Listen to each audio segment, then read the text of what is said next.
Welcome to Cult Macabre, a phantasmagoric guide to pop culture's dark side. I'm Richie. And I'm Lee. Today we are discussing Nosferatu 2024 because, let's be honest here, we had other plans for this episode, but this movie came out and we said, fuck those plans, let's talk about this movie. We couldn't resist. I mean, how can you? It's Robert Eggers' fourth film, which I feel is his masterpiece, and it was fucking phenomenal. Oh, it was so good. I was extremely pleased with what I saw. I very much enjoyed the movie. I'm going to watch it again as soon as I am actually able to. This is one of those instant I'm buying the Steelbook when it comes out, or literally any high-end special release, because I am such a fucking physical media hound. I don't even care. You're a slut for the good shit. I really am. Like, I've just upped my vinyl collection tenfold, and I'm about to do the same with my film collection once again, because this has been a pretty good year for horror, all things considered. We will be getting into spoiler territory a little bit later into the episode. We're going to try to keep it about as spoiler-free as we can for the front half of it, so we'll let you know when we get there with it.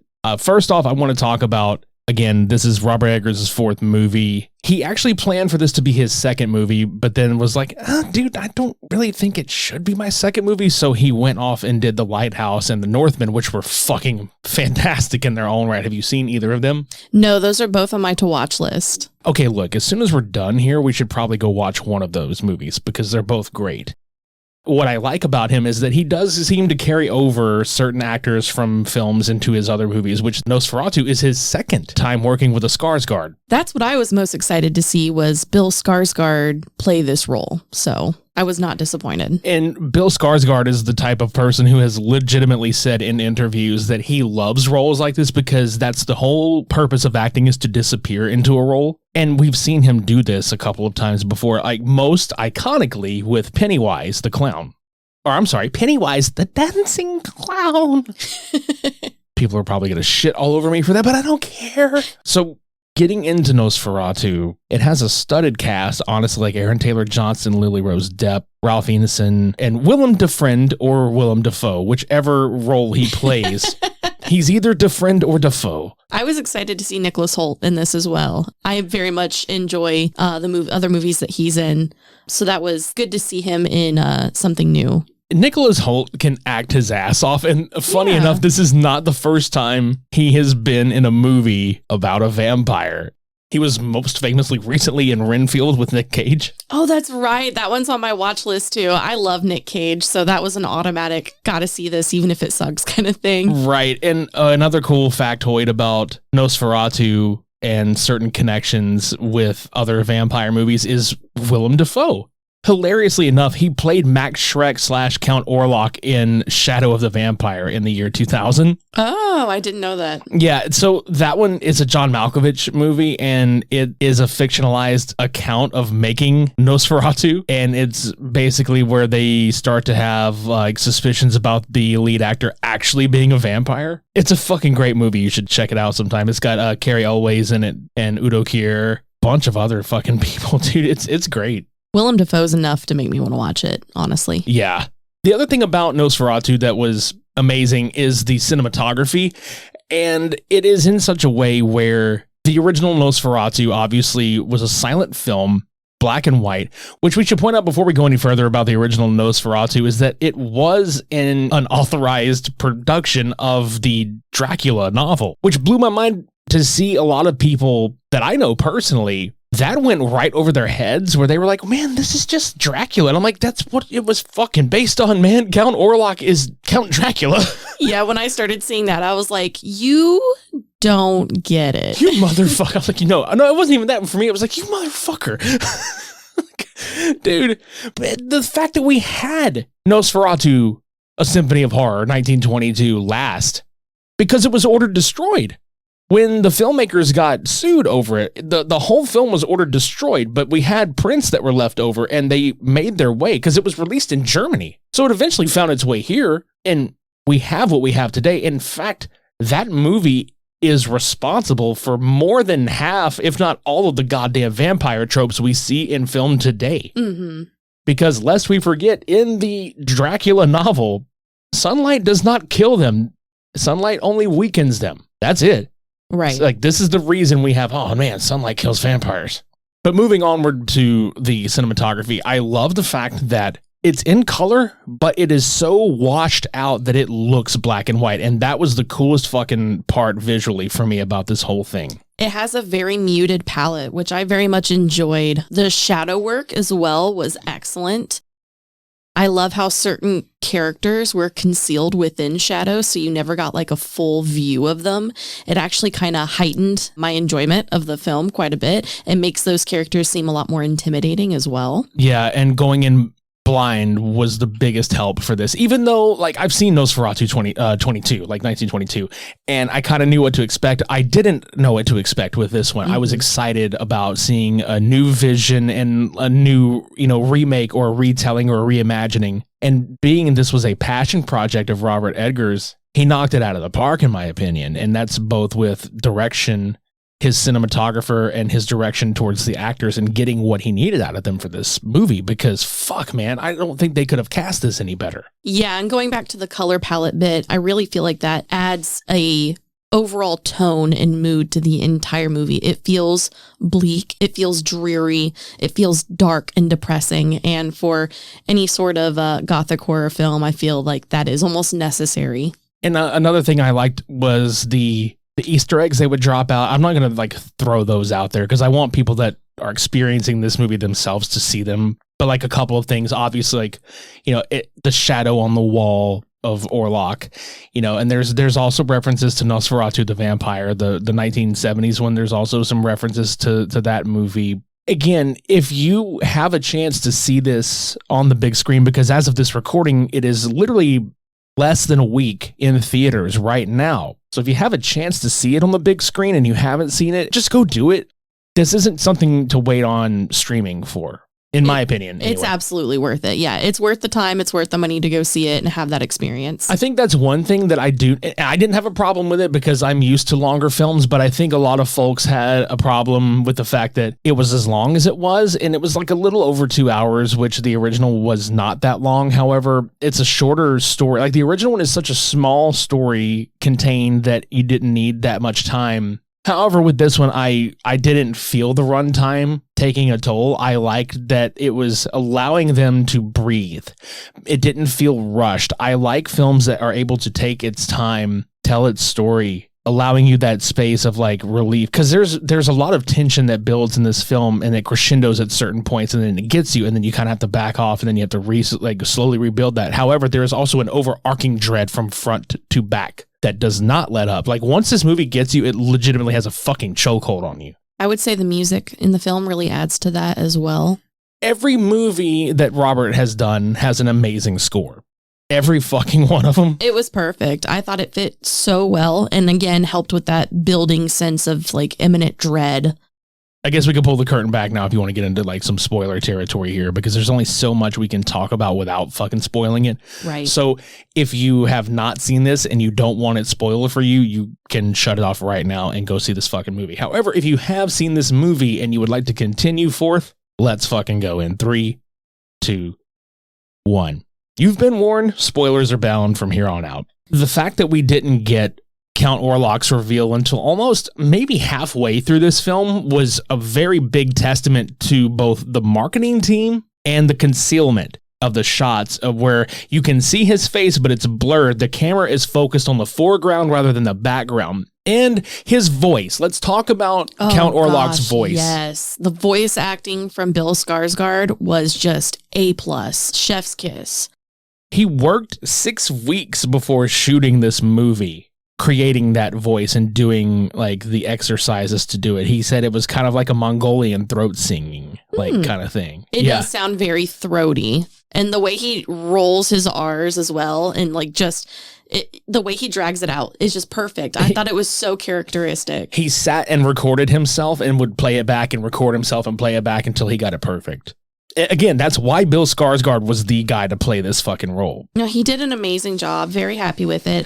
I love how in the first few scenes that we meet Count Orlok, I literally was like straining my eyes and leaning forward in my seat to try and get like as if that was going to give me a better view of him, because I was like, what does this man look like? I can't see, I can't tell. It's giving me anxiety. Like, were you questioning your prescription glasses at this point? I've been questioning them for years. This one didn't help. I'm blind. I'm so blind. But I thought it was fantastic in the eventual face reveal. I was like, oh, shit. Okay. Seeing his entire body, as a matter of fact, how emaciated and desiccated it looked. It was perfect. Yeah, so let's get to that. So when Thomas Hutter, which is Nicholas Holt's character, when he goes to seal the deal with Orlok, because the plot obviously is that Orlok wants to purchase a home in the town, presumably to spread the plague and have more victims and shit. So because he can only dwell in the area in which his body is buried, where his grave dirt is, or something like that. Yeah, right. So when Hutter goes to seal the deal with the contract, he obviously gets trapped there, and that is the scene where you see Orlok in full for the first time, face and everything, when he pops the coffin open.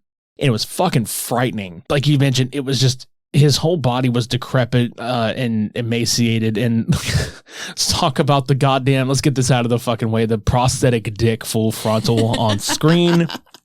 Which is now lovingly hanging on Nicholas Holt's wall. Which is hilarious. It was gifted to him. That's funny to me. Do you know the story behind that? How can I not? It's everywhere on fucking social media. I was literally just complaining before we started recording that that's all I've seen like the past week. All I've seen is this dick. Prosthetic dick. All I've seen is this vampire dick. But for those of you who may not know, Nicholas Holt made some comment about the scene where Count Orlok is feasting off his blood. And he said that he could feel the prosthetic dick rubbing up against his leg the entire time. so it was gifted to him in a frame. Beautiful. I did not go into this at all with the expectation that this was going to be a movie that scared me. And there are, groups of people out there who say, oh, jump scares aren't real scares. No, fuck you. One of the jump scares in this movie got me so good, I screamed fuck right when it happened in the theater. I hope those movie sounds kind of covered that up a bit for me, but the person next to me was chuckling, so. It was a jump scare scene that literally, I can't remember if someone turned around or if they just flashed like the camera over in that direction, but it was Orlok's face. It was just like literally a rah, gotcha kind of thing. Well, the rah, gotcha thing in the dead beginning, whenever Ellen Hutter is having a dream and Orlok grabs her throat. Yes. And it's his face real quick. You know those stupid fucking old, like, internet troll-ass computer scares where they're just like, God. Hey, watch this game of Snake. Here's this car winding down a lazy little road. And then just... Fuck, that was good. That's exactly what it was. But you sit there and you're like, I did not go into it with this expectation. I did not go into this movie with the expectation that Count Orlok was going to have a fucking womb broom over his upper lip. A womb broom? Oh my God. Dude, I swear, his fucking mustache was so goddamn large, I was waiting for him to look at me and go, diabetes. But I mean, he was a nobleman, so of course he had to keep his fucking mustache. The mustache makes the nobleman, as they say. I don't know about that. Anyway, so getting back into more of the goings on here, the Black Plague, as in the original, plays a big part in this movie, and it leads to some fucked up shit. Some really fucked up shit. We forget that Aaron Taylor Johnson, he's another person that people forget can fucking act, because he can act his ass off. Mm-hmm. Most people would write him off. They're just like, he was Kick-Ass, or he was Quicksilver in Avengers Age of Ultron. The forgettable Avengers movie. The one where he got fucking shot. Aaron Taylor Johnson can act his ass off when given the right material, this being one of the movies, and he was phenomenal. Yeah, I thought he did a really good job for his character. Absolutely. Yeah, he was believable as, like, his character is pretty much the skeptic. You know what I'm saying?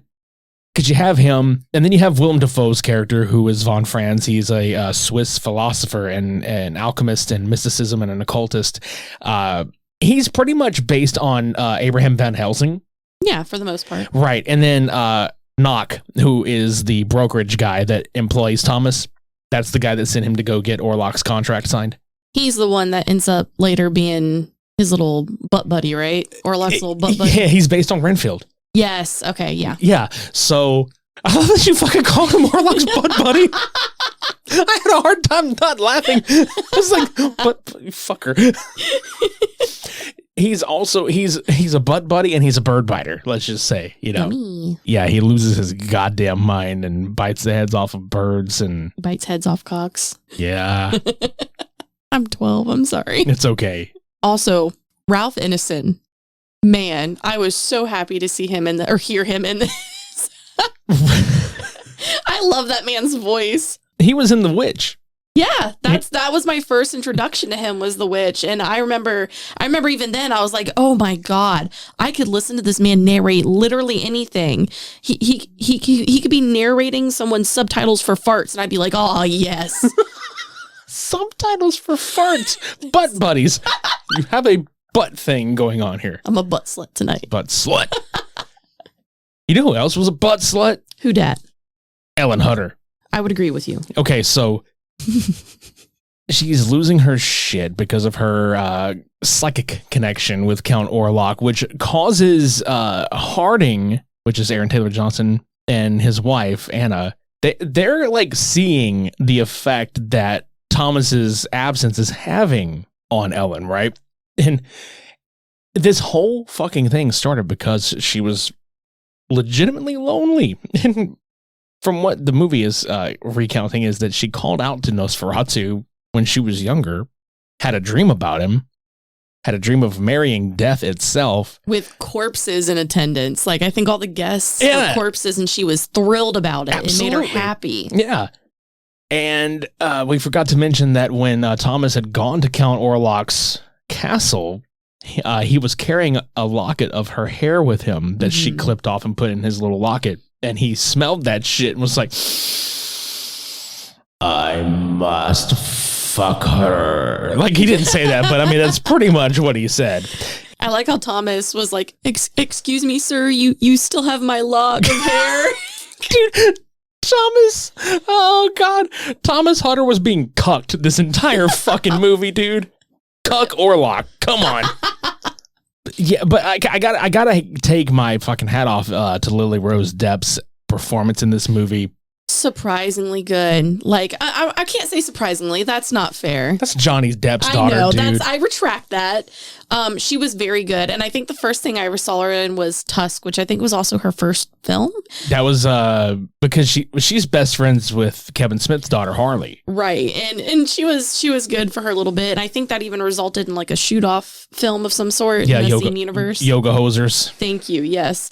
She was fantastic. I felt like her facial expressions and vocal intonations were literally perfect for her role. Especially like any of the scenes where she had to do like real quick on and off with being being herself and then, being fucking like taken over by Orlok's like speaking through her basically. Barrage, yes. Yeah.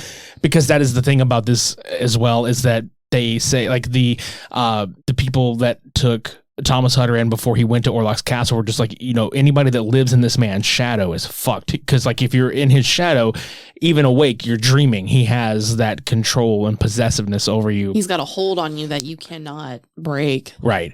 So the whole idea, getting back to Knock, the brokerage guy, the whole idea was him securing Orlok's contract to bring him over here. Mm-hmm. And bro, when he finally gets to him, because let's be honest, Knock was the fangirl, and the first thing that happens is Orlok just looks at him and just bitch slaps the fuck out of him. He just fucking and he falls over. He's like, "The fuck away from me!" It's like, dude, God damn it! Fucking got slapped with dick fingers. Dick fingers. Yeah, Count Orlok has dick fingers. All I thought of when you said that was Everything Everywhere All at Once. Yeah. Hot dog fingers. Yeah, he's got dick fingers. But anyway, like, we're getting into some like the fucked up shit. Like, Defoe's character is the only one that makes any kind of sense, because obviously, like, we know he makes sense, but everybody else is like, this fucking They cuckoo. think he's eccentric. Yeah, they think he's off his fucking rocker. I mean, he is, but in a good way. Absolutely. So he is Willem Dafoe in this movie. We brought that up earlier. Is he Dafoe or Defoe? He is Dafoe in this movie. Indeed. And acts his ass off. I swear to God, Willem Dafoe chews the scenery and everything that he's in. This performance reminded me a fuckload of his performance in The Boondock Saints. I think he puts his whole pussy into his roles. He puts his Willem Dafoe into everything he does. He's great. I could go on and on. I don't want to spill the entire movie out right here. I want everybody to like see everything. But just knowing how like we'll get to the end. We're going to get to like the actual ending of the film. You know, it's not like the original where he goes poof. And I loved that the most, I think, about this is that it was really like a realistic portrayal of what would happen with a vampire. It wasn't like, oh, he's melting. Oh, he's turning into a cloud of fucking smoke. Oh, he's like... It was like he was just dying. Again. He died, but he pretty much bled out of every orifice on his body. Yeah, I mean, there is that. But the way that they showed that happening was fucking horrifying looking. They did a really good job with it. I thought it looked really great for the big, enemy death of the movie, so to speak. Yeah. What they were building up to pretty much the entire time. Yeah. So like the fucked up shit that happens before this though is the entire plan is for Ellen Hutter to seduce Orlok and make him have sex with her all night and drink her blood until the sun comes up so that he gets fucking torched or kills. It required a sacrifice. And she was the sacrifice because essentially it had to be her. That's what Defoe was saying. Like, it has to be her. Because she's the one who called to him. Yeah, exactly. So while all this is happening, Orlok kills a couple of kids and he fucking murders a wife, and he murders that wife so hard that Aaron Taylor Johnson's character, Harding, is like, you know what? Let me get one more in. In that coffin. This man brought the black fucking plague via rats on this boat, which, by the way, that is one shot from the original film that did not make it here, which I was very surprised at, where there's a shot of Orlok on like the boat by the rafters and shit that wasn't here. And I was like, okay, cool. I'm glad they didn't fucking do that. I wanted this to stand on its own two legs with some stuff. Right. I agree. So he gets in this fucking coffin and they kind of cut away and they come back and find him. And he's just, my man's fucking balls deep, dead, dying. Died of the plague, still inside his wife. He died of the pussy plague. The pussy plague. The coffins were weird looking. Everything in that particular scene was a little bit weird. I know. Like, we're sitting here talking about this dude's committing literal necrophilia, and I'm like, man, the coffins look really fucking weird. I love how it didn't, like, it occurred to me while we were watching. I was like, did he just? And then double checking after the movie, it was like, oh yeah, no, he did. It was very implied. I caught that. I don't know how anybody wouldn't catch that, actually, but he just there. But we forgot to mention they find Knock in Orlok's coffin because the plan was to distract Thomas to go do this mission or whatever while she's committing this mission. Unbeknownst to Thomas, yeah, she and Willem Dafoe's character had already decided, we know what we're doing here. We know this isn't going to work. You take them over there so I can deal with him over here. Right, and they kill Knock. They watched that whole place. That was fucking great. Mm-hmm. And again, another knockout performance by Defoe, giving this entire monologue while he's just setting everything ablaze and just cackling loudly. And they finally bust into the room, right as the sun comes up. Orlok has pretty much expired already. No, well, he drank all of her. Like, that's how Ellen dies, is that she has no more fucking blood. Exsanguination. Yeah, that man drank the shit. Which I love that they didn't go for the neck. And the stuff that they did do with the neck was done in a way that made it look more violent than it was. That's another thing about this movie I wanted to point out before I get too far off, is that the murder sequences in the movie where you have multiple deaths happening, it was so well done that it looked more intense than it was. You know how we're so desensitized to so much gore and graphic violence in films that the violence in this movie was just graphic enough because of the already building dread that we have getting into it, that it's meaning more when it's happening. The way that Orlok feasted was not drinking the blood from the neck. He was doing it on through the heart. Yeah, basically on the chest or the breast area. Yep. I also like how in traditional, or quote traditional, other movies and shows about vampires, they have like the 2 or 4 dots from like just those teeth. No, these looked like human animal bites. like full on bites, like every tooth making contact, ripping your flesh kind of bites. It was a good depiction. I enjoyed that. Yeah, and a lot of people don't realize that with Orlok having the fangs at the very front of his mouth, it was also meant to look like a rat because Count Orlok, again, being the physical embodiment of the Black Plague and the rats bringing the plague, like it was all, it's this little monster, it's his rats, you know? So, yes, I said the thing.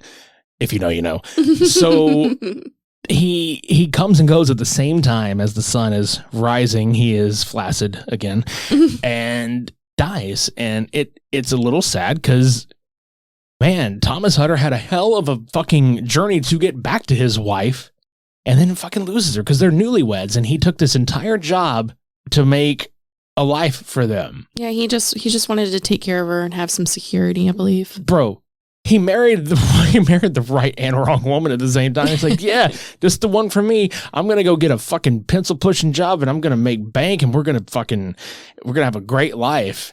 And he got fucked. I think his wife got fucked. While I was getting there, metaphorically, he got the dicking the worst. He got the dicking the worst and she got the worst dicking. But yeah. Count Orlok dies, and it brings an end to the plague, and that is the end of Nosferatu, both the movie and the character. But Nosferatu, I feel like, is probably, again, Robert Eggers' best film. And the reason I think that is because, first of all, it's his passion project. So, of course, he was going to put everything he had into it and had been working on it for some time. But he had 3 other movies under his belt where he learned what to do and what not to do. Of those movies, as far as like ranking them, I still feel like Nosferatu is like my number one, and it's not because we just saw it. It's because I feel like visually and executing wise, it was the best of his bunch. Sure. I have a very fond place in my heart for The Witch, but before any of this happened, I think The Northman was probably his greatest fucking movie. I really need to watch that one so I can compare. Yeah, it's great. So, again, Nosferatu 2024, if you have the opportunity to see this in theaters and you want to do it again, go see it as many times as you can while it's in theaters and then buy the motherfucker when it comes out and stream it and all that shit. Also, if you are a vinyl collector, there is a really badass Nosferatu 2 LP physical release on vinyl for the soundtrack. Find it and buy it. It looks great. Yeah, it's great. So I'm going to ask you the same thing I asked when we did our other movie review.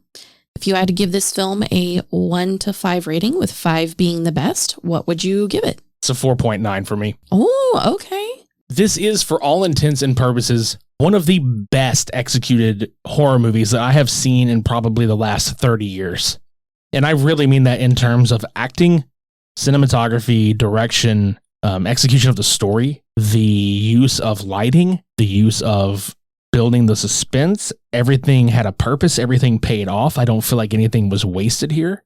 You know, I do have opinions about films that I'm just like, man, fuck this movie or fuck that movie or fuck that actor or fuck that performance or whatever. But I can't really find anything here that's flawed. And I'm sure there are, because otherwise it would be a fucking 5 for me. But no movie is truly perfect. But for me, it's a 4.9 because it's about as high as I can get without saying, oh, this is perfect. But this is nearly a perfect horror movie. And it's one of the best executed ones I've seen in some time.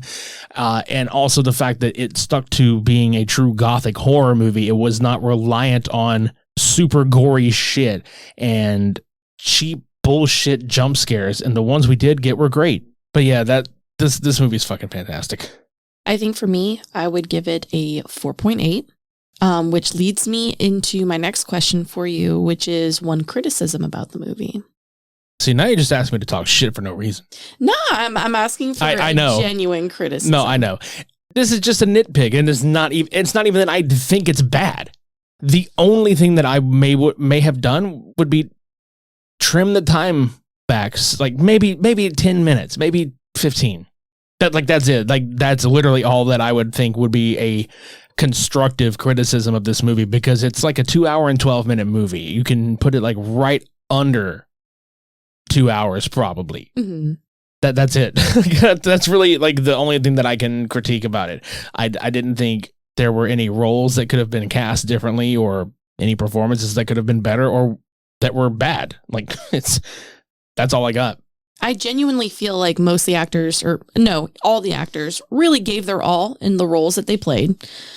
My critique, and the only reason I don't give it like a higher score, there is a portion of the film all the way up until Orlok gives her that 2 more nights ultimatum. I felt like the pacing of some of the movie was a little bit off or maybe misrepresented.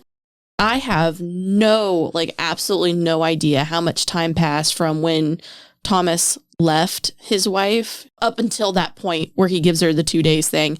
And I feel like this is especially prevalent in the scene where his best friend's wife is dead and he like is going up to her corpse, and then you see all the plagueness all over his face, like the blisters and the boils and stuff.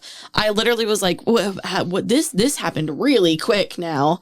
So that's literally my only criticism is the pacing of some parts of the movie. Weeks. It was over the course of weeks. Mm-hmm. And that's my thing. We don't need to spend weeks. That would have made the movie longer. Spend weeks with this motherfucker, be like, week 1, week 2, week 3, week 4, week suck my fucking prosthetic dick. Pacing was fine.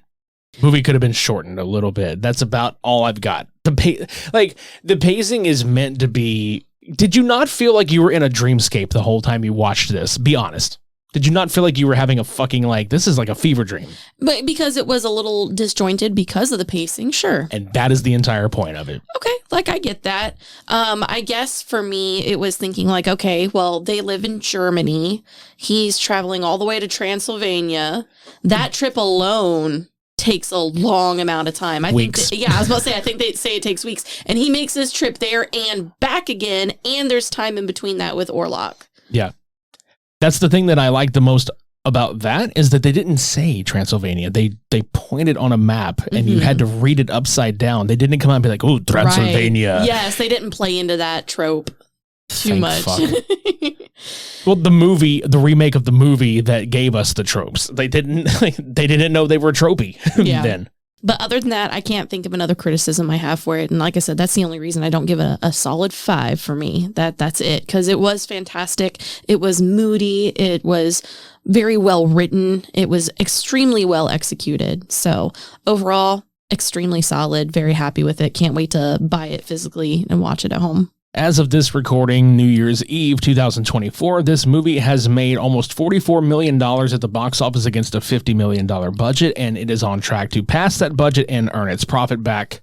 There will be no sequel because Robert Eggers, as far as I know, does not do any sequels to any movies, and this does not need one, so don't fucking do it, Hollywood. Fuck off. Now, as for his next movies coming up, the word on the street is that his next movie, and I don't believe this, I'll believe it when I fucking see it. He himself has said that he wants to do a medieval film, that he's writing a medieval film. I want to see Robert Eggers do a fucking medieval movie. That would be so goddamn metal as fuck, okay? However, the other thing that they're like, oh, he's on deck to do this. I do not want him to do this. And it's not even Eggers. I just don't want them to fucking do this. They're like, oh, Robert Eggers is going to be doing a Labyrinth movie. Don't fucking make a Labyrinth movie. Do we need that? No, we don't need that. Give him give him the budget for the medieval project that he's doing, because he's already proven his track record 4 goddamn times in a row that he's excellent with period films, because he's also very historically accurate with every one of them. So just let him do that. For past, present, and future episodes of Cult Macabre, you can subscribe to us on Apple Podcasts, Spotify, or YouTube. You can leave us a rating and review on Apple Podcasts. You can leave us a rating and leave comments on individual episodes on Spotify. And if you're listening to this on YouTube, please consider subscribing to our channel and clicking the bell for notifications for future episodes, or maybe leave a like on this video or leave a comment down below. Any engagement helps. And if you'd like to follow us on any of our social media platforms, all of this can be found via the Linktree link in the show notes below. If you'd like to join us for more of pop culture's dark side, sign the Black Book and join the cult. I'm Richie. And I'm Lee. We'll see you next year.